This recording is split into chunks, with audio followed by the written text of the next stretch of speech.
제34장.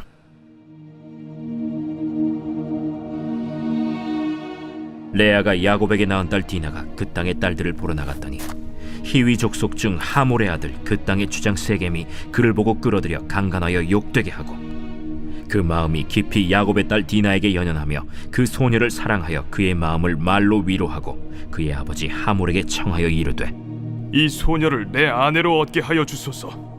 야곱이 그 딸 디나를 그가 더럽혔다 함을 들었으나 자기의 아들들이 들에서 목축함으로 그들이 돌아오기까지 잠잠하였고, 세겜의 아버지 하몰은 야곱에게 말하러 왔으며 야곱의 아들들은 들에서 이를 듣고 돌아와서 그들 모두가 근심하고 심히 노하였으니, 이는 세겜이 야곱의 딸을 강간하여 이스라엘에게 부끄러운 일 곧 행하지 못할 일을 행하였음이더라.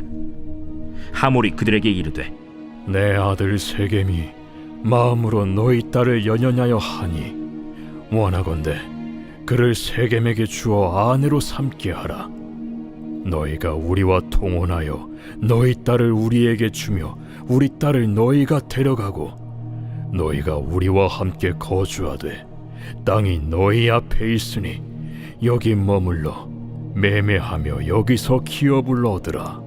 세겜도 디나의 아버지와 그의 남자 형제들에게 이르되, 나로 너희에게 은혜를 입게 하라. 너희가 내게 말하는 것은 내가 다 주리니 이 소녀만 내게 주어 아내가 되게 하라. 아무리 큰 혼수와 예물을 청할지라도 너희가 내게 말한 대로 주리라. 야곱의 아들들이 세겜과 그의 아버지 하몰에게 속여 대답하였으니 이는 세겜이 그 누이 디나를 더럽혔음이라. 야곱의 아들들이 그들에게 말하되, 우리는 그리하지 못하겠노라. 할례 받지 아니한 사람에게 우리 누이를 줄 수 없노니 이는 우리의 수치가 됨이니라. 그런즉 이같이 하면 너희에게 허락하리라. 만일 너희 중 남자가 다 할례를 받고 우리 같이 되면 우리 딸을 너희에게 주며 너희 딸을 우리가 데려오며 너희와 함께 거주하여 한 민족이 되려니와, 너희가 만일 우리 말을 듣지 아니하고 할례를 받지 아니하면 우리는 곧 우리 딸을 데리고 가리라. 그들의 말을 하몰과 그의 아들 세겜이 좋게 여기므로 이 소년이 그 일 행하기를 지체하지 아니하였으니, 그가 야곱의 딸을 사랑함이며 그는 그의 아버지 집에서 가장 존귀하였더라. 하몰과 그의 아들 세겜이 그들의 성읍 문에 이르러 그들의 성읍 사람들에게 말하여 이르되, 이 사람들은 우리와 친목하고 이 땅은 넓어 그들을 용납할 만하니 그들이 여기서 거주하며 매매하게 하고 우리가 그들의 딸들을 아내로 데려오고 우리 딸들도 그들에게 주자. 그러나 우리 중에 모든 남자가 그들이 할례를 받음같이 할례를 받아야 그 사람들이 우리와 함께 거주하여 한 민족 되기를 허락할 것이라. 그러면 그들의 가축과 재산과 그들의 모든 짐승이 우리의 소유가 되지 않겠느냐. 다만 그들의 말대로 하자. 그러면 그들이 우리와 함께 거주하리라. 성문으로 출입하는 모든 자가 하몰과 그의 아들 세겜의 말을 듣고 성문으로 출입하는 그 모든 남자가 할례를 받으니라. 제3일에 아직 그들이 아파할 때에 야곱의 두 아들 디나의 오라버니 시므온과 레위가 각기 칼을 가지고 가서 몰래 그 성읍을 기습하여 그 모든 남자를 죽이고, 칼로 하몰과 그의 아들 세겜을 죽이고 디나를 세겜의 집에서 데려오고 야곱의 여러 아들이 그 시체 있는 성읍으로 가서 노략하였으니 이는 그들이 그들의 누이를 더럽힌 까닭이라. 그들이 양과 소와 나귀와 그 성읍에 있는 것과 들에 있는 것과 그들의 모든 재물을 빼앗으며 그들의 자녀와 그들의 아내들을 사로잡고 집 속의 물건을 다 노략한지라. 야곱이 시므온과 레위에게 이르되, 너희가 내게 화를 끼쳐 나로 하여금 이 땅의 주민 곧 가나안 족속과 브리스 족속에게 악취를 내게 하였도다. 나는 수가 적은즉 그들이 모여 나를 치고 나를 죽이리니 그러면 나와 내 집이 멸망하리라. 그가 우리 누이를 창녀같이 대우함이 옳으니까.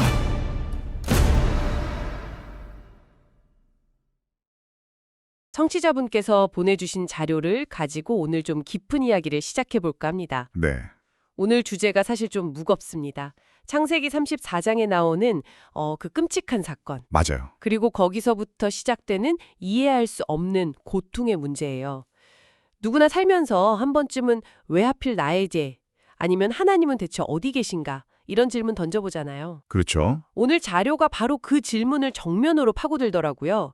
고대 이스라엘의 한 가정에서 시작해서 현대 신학자, 또 유명한 영화 한 편, 그리고 욥의 이야기까지 넘나들면서 말이죠. 네.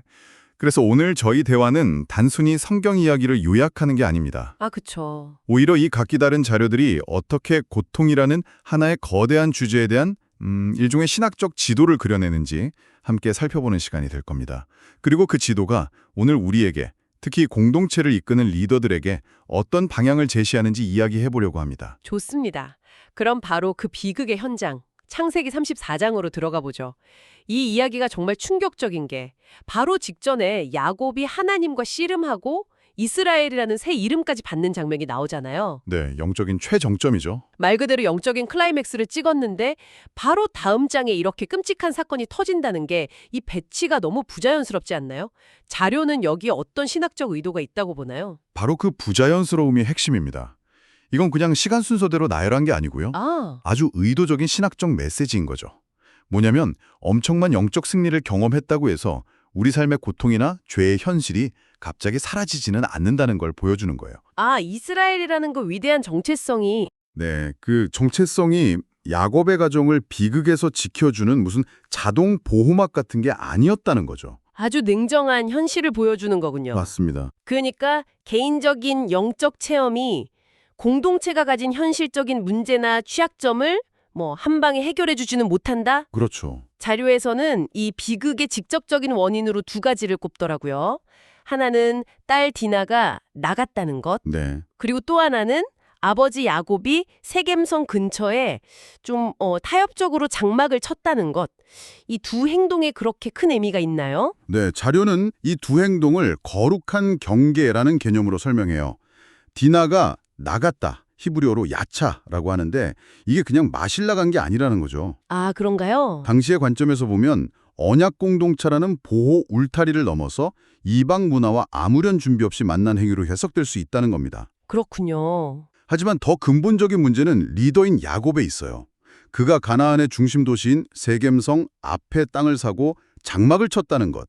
이게 자료 표현을 빌리면 도시의 편리함은 누리고 싶지만 그들과 완전히 섞이기는 싫다라는 식의 어정쩡한 타협이라는 거예요. 잠깐만요. 그게 왜 그렇게 큰 문제죠? 약속의 땅에 정착하는 과정으로 볼 수도 있는 거 아닌가요? 좋은 질문입니다. 그런데 야곱이 가야 할 최종 목적지는 베델, 즉 하나님의 집이었어요. 아, 베델이요? 네.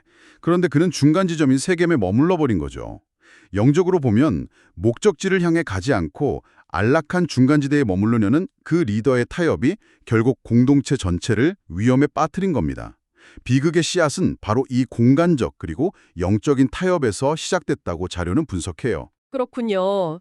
단순히 한 개인의 실수가 아니라 리더의 잘못된 결정이 공동체 전체를 위기로 몰아넣은 사건으로 봐야겠네요. 맞습니다. 그런데 여기서 아들들, 시므온과 레위의 복수가 등장하면서 상황이 더 끔찍해지잖아요. 그렇죠.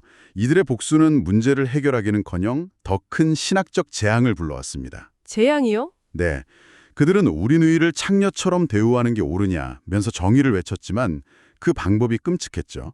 하나님의 언약의 상징인 할례를 속임수와 집단학살의 도구로 써버렸으니까요. 아, 언약의 상징을? 이건 언약 백성으로서의 정체성을 완전히 망각한 그야말로 신성모독 행위입니다. 세상에 복이 되어야 할 아브라함의 자손이 오히려 주변 민족에게 공포와 악취를 풍기는 존재가 되어버린 거죠.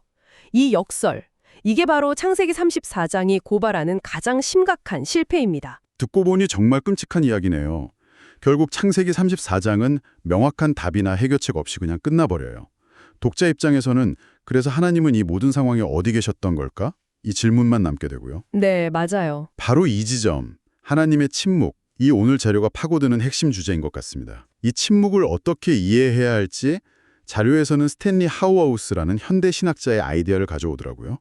이분 접근법이 아주 독특하죠. 네, 여기서부터는 분석의 무대가 성경 밖, 현대 신학으로 옮겨와요. 본격적으로 이야기하기 전에 자료에서 신정론이라는 개념을 비판적으로 다루는데 이게 뭔지 간단히 짚고 가면 좋을 것 같습니다. 아, 그거 좋네요. 저도 좀 어렵게 느껴졌어요. 신정론이 뭔가요? 신정론은 쉽게 말해서 신이 선하고 모든 것을 할 수 있다면 왜 이 세상에 고통과 악이 존재하는가? 이 오래된 질문에 대해 논리적인 답을 찾으려는 모든 시도를 말해요. 아, 욥의 친구들이 대표적이겠네요. 정확합니다. 네가 죄를 지었으니 벌을 받는 거야. 이런 식으로 원인과 결과를 명확하게 설명하려는 태도요. 알겠습니다. 그런데 하우아워스는 그런 시도 자체가 잘못됐다고 본다는 거죠? 바로 그거예요. 하우아워스의 핵심은 이겁니다. 우리는 고통을 수학 문제처럼 풀려고 한다는 거죠. 문제처럼요? 네, 왜 이런 일이 일어났지? 원인이 뭐지? 하고요. 근데 하우아워스는 그건 질문 자체가 틀렸다고 말해요. 고통은 풀어야 할 숙제가 아니라 그냥 함께 겪어내야 할 현실이라는 겁니다. 아, 그래서 교회가 할 일은 똑똑한 대답을 주는 게 아니라 그냥 아픈 사람 옆에 함께 있어주는 것. 그 현존 자체가 유일한 응답이라는 거죠. 와, 고통을 문제가 아니라 신비로 봐야 한다는 말, 굉장히 다른 관점이네요. 그렇죠. 자료는 여기서 한 걸음 더 나아가서 영화 사일런스 이야기를 하는데요. 영화 보신 분들은 아마 그 마지막 장면 기억하실 거예요. 신부가 예수님 얼굴이 새겨진 성화를 밟으라는 강요를 받잖아요. 네, 아주 고통스러운 장면이죠. 저는 솔직히 처음 봤을 때 이게 말이 되나 싶었거든요. 어떻게 신이 배교를 허락할 수 있죠? 자료는 이 모순적인 장면을 어떻게 해석하나요? 그 장면이야말로 하나님의 침묵에 대한 우리의 생각을 완전히 뒤집어 놓는 지점입니다. 주인공이 고뇌의 절정에 달했을 때 침묵을 깨고 그리스도의 음성이 들리죠. 네. 밟아라.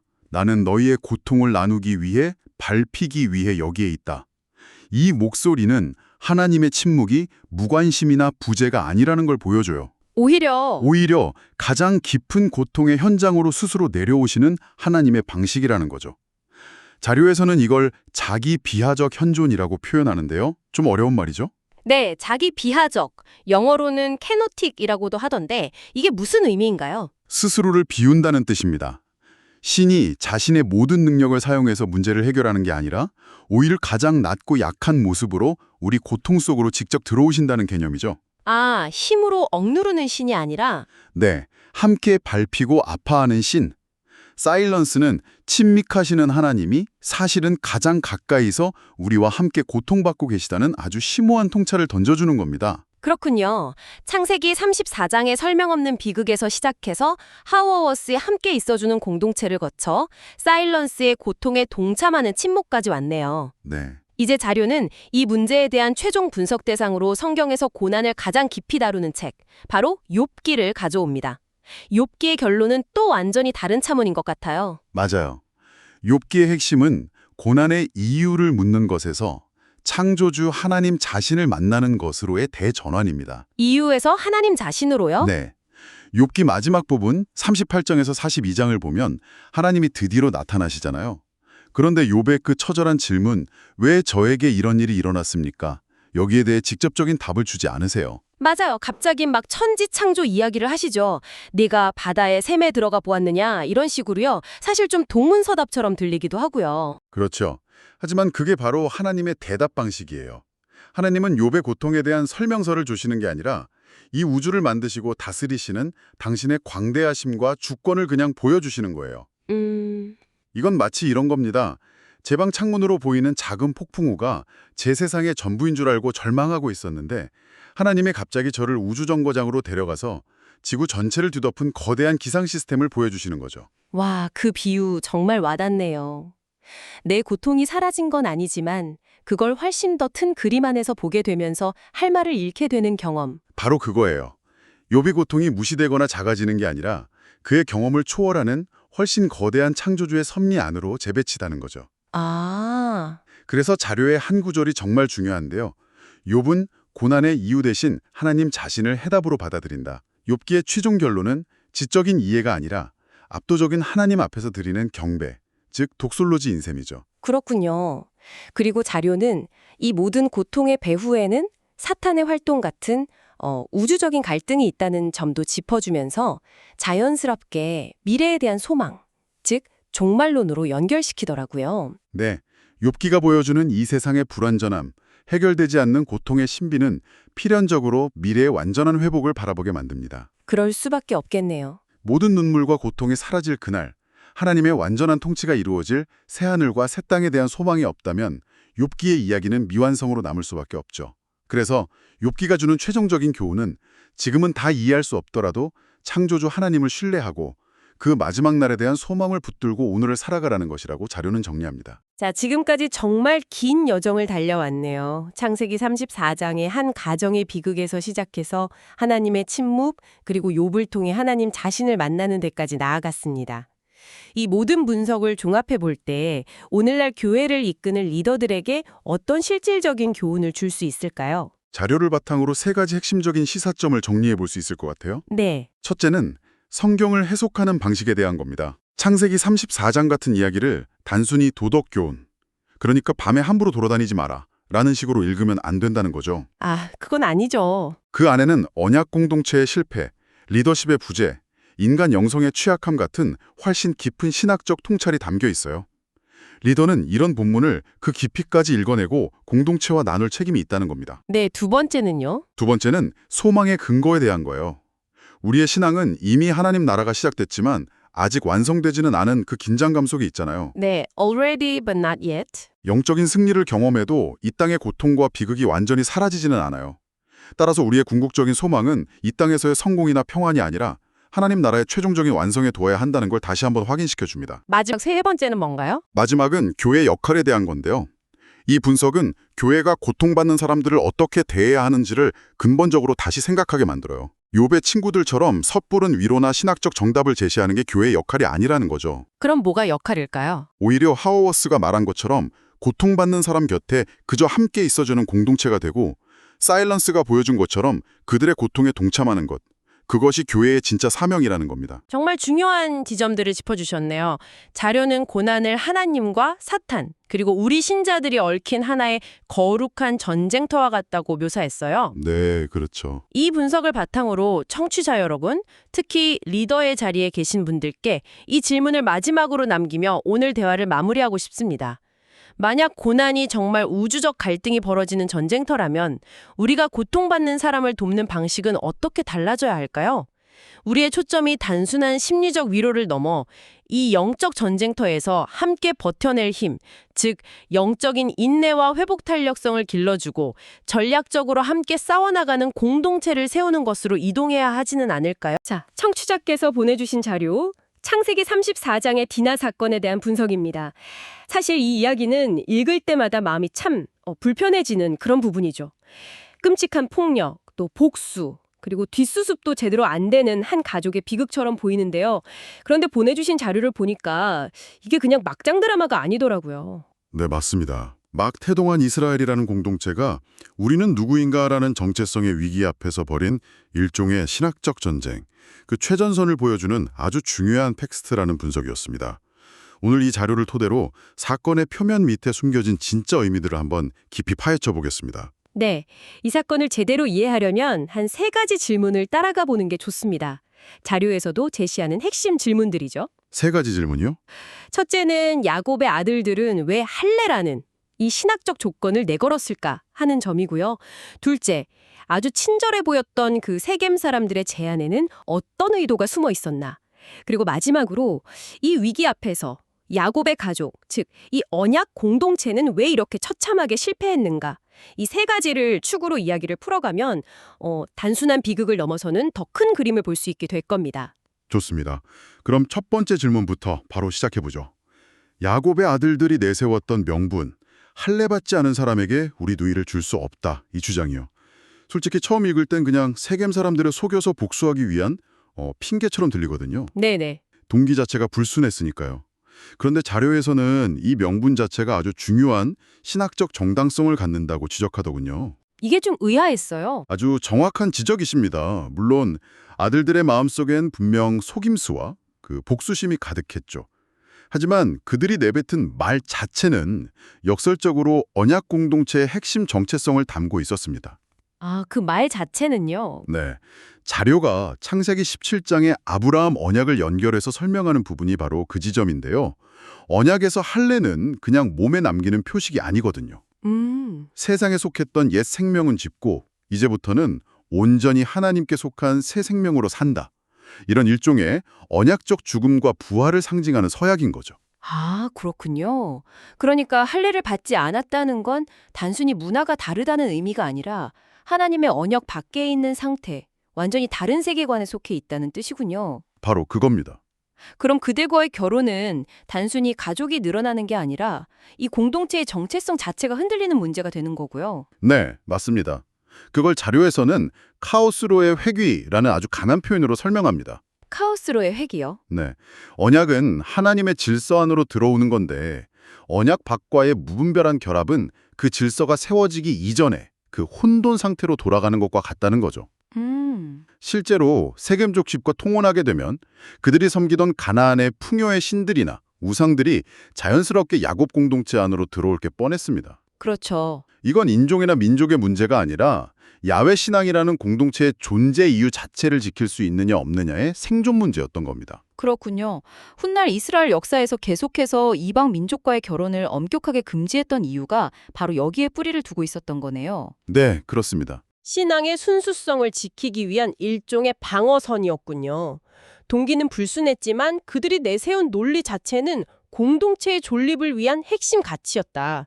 이 점이 참 아이러니합니다. 맞습니다. 그 아이러니가 이 사건의 복잡성을 아주 잘 보여주죠. 그들은 자신들도 모르는 사이에 가장 중요한 신학적 진실을 외치고 있었던 셈입니다. 자, 그럼 이제 관점을 완전히 바꿔서요. 세겜 사람들의 입장을 한번 살펴보겠습니다. 하몰과 그의 아들 세겜, 그들의 제안은 겉으로 보기엔 정말 파격적이고 또 진심 어리게 들립니다. 네, 그렇죠. 디나를 너무 사랑해서 그러니 결혼하게 해달라? 또 서로 통혼하고 여기서 함께 살자. 필요한 건 뭐든지 다 주겠다. 이 정도면 꽤나 진정성 있는 사과와 제안 아닌가요? 겉으로만 보면 그렇죠. 하지만 자료는 우리가 그들의 내부 회의를 엿봐야 한다고 지적합니다. 내부 회의요? 네. 그들이 야곱의 아들들에게 했던 말이 아니라 성읍으로 돌아가서 자기들끼리 사람들을 설득하면서 했던 말을 들어봐야 진짜 속내가 드러난다는 거죠. 아, 창세기 34장 23절에 그 본심이 아주 노골적으로 나옵니다. 그들의 가축과 재산과 그들의 모든 짐승이 다 우리의 것이 되지 않겠느냐. 와, 이건 정말 충격적이네요. 그렇죠. 야곱 가족 앞에서는 사랑과 통합을 이야기해놓고 자기들끼리는 그들의 재산을 어떻게 차지할지 계산하고 있었던 거군요. 완전히 다른 이야기네요. 네, 이중적인 태도죠. 자료는 이 전략을 소수 이민자 유입을 통한 자산 흡수 전략이라는 현대적인 용어로 분석하는데 아주 날카로운 지적입니다. 자산 흡수 전력. 당시 세겜은 성을 가진 도시국가였고 야곱의 가족은 어마어마한 가축대를 거느린 움직이는 대기업 같은 유목 집단이었습니다. 하몰과 세겜은 야곱 가족이 가진 그 경제적 가치를 정확히 꿰뚫어 본 거죠. 듣고 보니 그 하나의 민족이 되자는 말이 전혀 다르게 들리네요. 이건 동등한 파트너십 제안이 아니라 마치 대기업이 잠재력 있는 스타트업을 인수합병하려는 것과 비슷합니다. 아주 적절한 비유입니다. 처음엔 협력하자고 다가오지만 결국엔 회사의 정체성과 자산을 모두 흡수해버리는 그런 전략 말이에요. 네, 자료에서 말하는 멜팅팟 전략이 바로 그것입니다.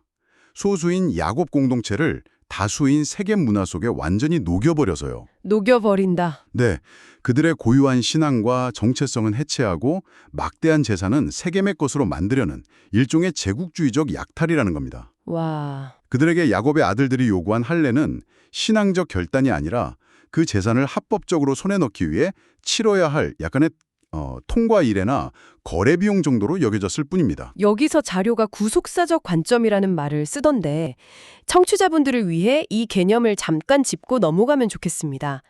이 사건을 단편적으로 보지 않고 하나님의 인류 구원이라는 더 큰 역사 속에서 본다는 의미죠. 맞습니다. 그런 큰 그림에서 보면 세겜의 제안은 사탄이 하나님의 언약 백성을 무너뜨리는 아주 교묘한 방식이라고 분석할 수 있습니다. 교묘한 방식이요? 네, 칼과 창으로 박해하는 것보다 달콤한 말로 유혹해서 세상 문화와 뒤섞어버리는 이 혼합주의가 훨씬 더 무서운 위협이라는 거죠. 만약 야곱이 이 제안을 덜컥 받아들였다면 이스라엘은 가나안 문화에 흡수되어서 역사 속에서 이름도 없이 사라졌을 겁니다. 그러네요. 박해는 신앙을 더 단단하게 만들 때도 있지만 혼합은 신앙의 경계 자체를 허물어 버리니까요. 바로 그겁니다. 그렇군요. 세겜의 의도는 불순했고 아들들의 대응 방식은 폭력적이었고 정말 총체적 난국입니다. 하지만 자료는 여기서부터 진짜 문제를 파고들더군요. 바로 야곱 공동체 내부의 붕괴였습니다. 네. 시므온과 레위의 그 빗나간 복수국부터 짚어봐야 할 것 같아요. 분노 자체는 이해가 가는데 그 방식은 선을 너무 넘었죠. 선을 넘은 정도가 아니죠. 그들은 언약의 가장 거룩한 표징인 할례를 가장 비열한 사륙의 도구로 전락시켰습니다. 사륙의 도구요? 네. 하나님과의 언약을 맺는 거룩한 의식을 사람들을 무력화시켜서 죽이기 위한 미끼로 사용한 겁니다. 이것은 단순히 잔인한 복수를 넘어서 하나님 앞에서 신성모독적인 행위였습니다.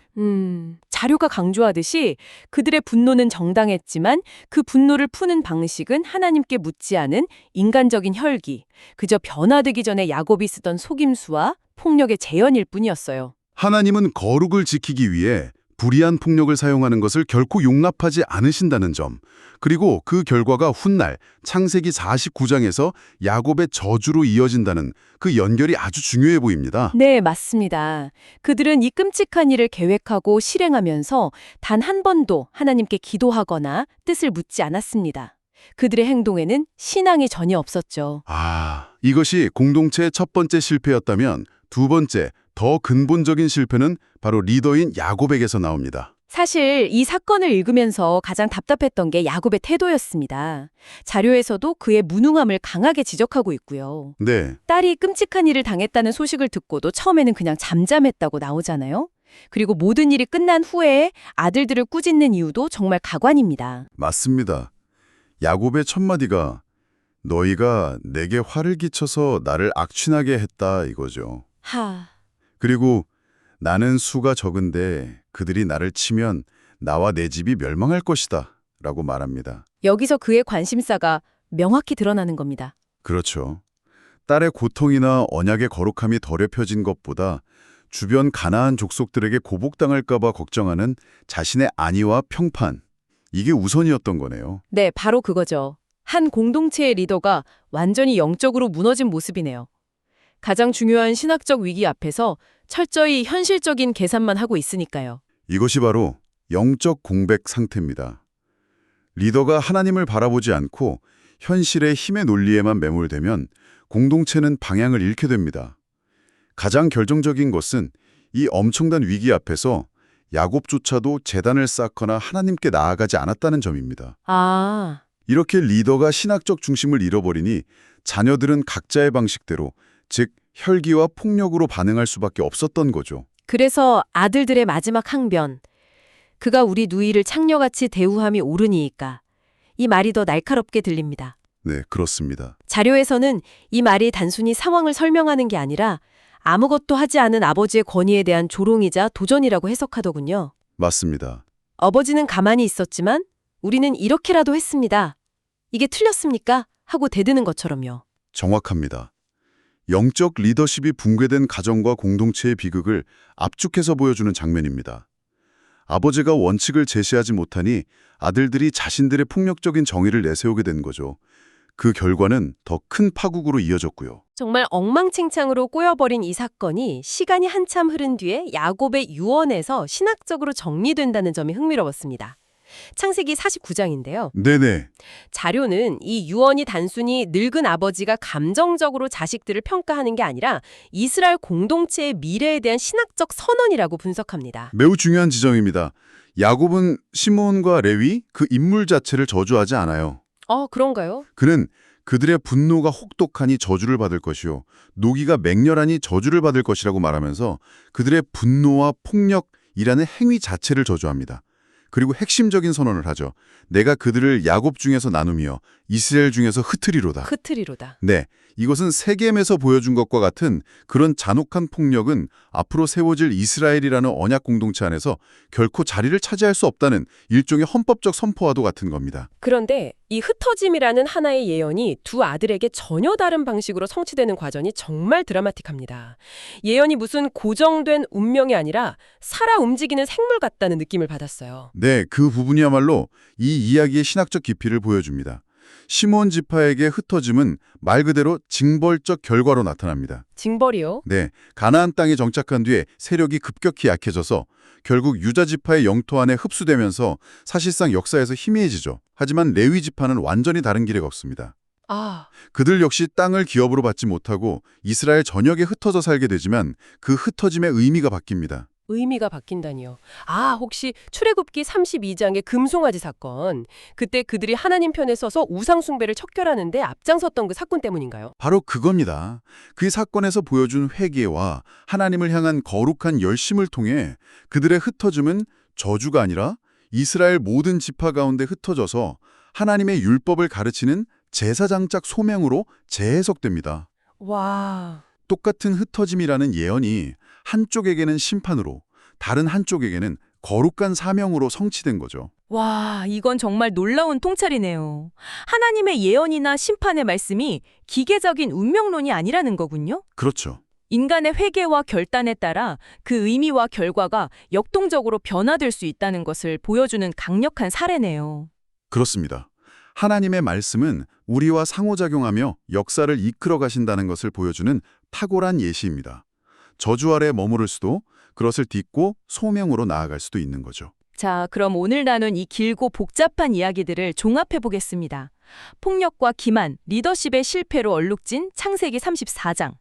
이 모든 분석을 통해 우리가 붙잡아야 할 핵심 메시지는 결국 무엇일까요? 자료는 이 사건이 바로 직전 32장에서 하나님과 씨름하여 이스라엘이라는 새 이름을 얻은 영적 거인 야곱조차도 현실의 위기 속에서는 얼마나 무력하고 불완전할 수 있는지를 보여준다고 결론 내립니다. 그는 한 공동체의 거룩함을 세우는 데 처참하게 실패했죠. 그리고 이 끔찍한 실패는 역설적으로 야곱 공동체가 더 이상 어정쩡한 중간지대인 세겜에 머물러서는 안 된다는 것을 증명합니다. 아, 떠나야 한다는 거군요. 네, 그들이 돌아가야 할 곳은 오직 하나님과 언약을 맺었던 출발점, 베델, 하나님의 집뿐이라는 사실을 깨닫게 하는 강력한 계기가 되었다는 겁니다. 세겜에서의 실패가 베델로 돌아가야 할 당위성을 역설적으로 보여준 셈이죠. 오늘 이 분석은 지금을 살아가는 우리에게도 참 많은 생각을 하게 합니다. 세겜이 그랬던 것처럼 세상은 지금도 끊임없이 매력적인 언어로 문화적, 경제적, 이념적 통합을 우리에게 제안하죠. 그 제안이 정말 상생을 위한 파트너십인지 아니면 우리의 핵심 정체성을 녹여 없애려는 교묘한 흡수 전략인지 이걸 어떻게 분별할 수 있을까요? 그리고 우리 시대의 베델, 즉 우리의 신앙적 근본으로 돌아간다는 것은 구체적으로 무엇을 의미할까요? 오늘 이 세겜의 이야기를 거울 삼아 한번 깊이 고민해 볼 만한 질문인 것 같습니다.